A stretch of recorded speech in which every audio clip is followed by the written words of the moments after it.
The other night, I went out to get some candy and some soda for my wife and my kids. We were going to go rent a movie.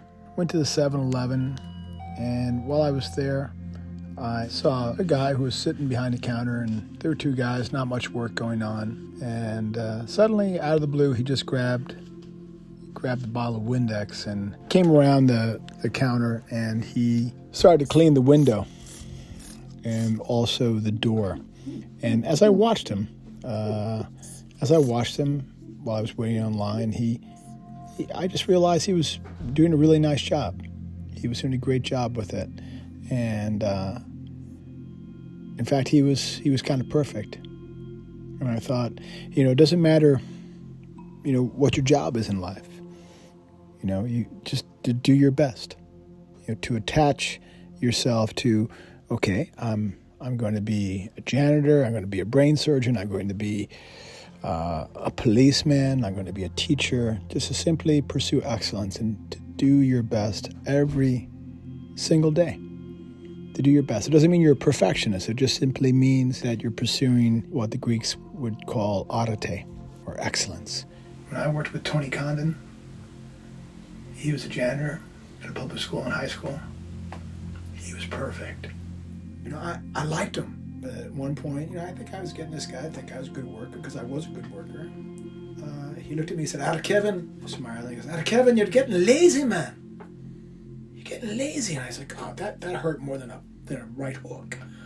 What do you mean I'm getting lazy? Because I like this guy. I respected his work ethic. He goes, "You're stripping the floors, and you didn't move the safe." I looked at this thing. It was gigantic. It was huge. Like, Superman would have had a hard time moving this thing. Well, it's always there.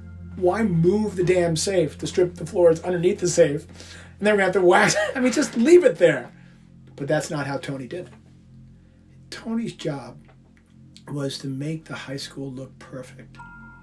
Tony always wanted to make sure he dotted every I, he crossed every T. He dotted every I, he crossed every T. He had his checklist. Nothing got overlooked. Nothing got ignored. And it was just simple. It was just simple stuff, Strip the floors, wax the floors, clean every single desk. Any piece of profanity that was written on those desks at that high school, we had to scrub off. Anything that was written on the walls, we had to remove. So we cleaned it all summer long while there was nothing going on in it. And it was just perfect and ready for the day after Labor Day. So he knew, for him, it was important that kids come into a clean environment, a good environment. And that's a sense of idealism that I think, I can't just say I learned it just from him, but it was reinforced in me. That's just an important thing. It's just to pay attention to the small things, because the small things are the big things.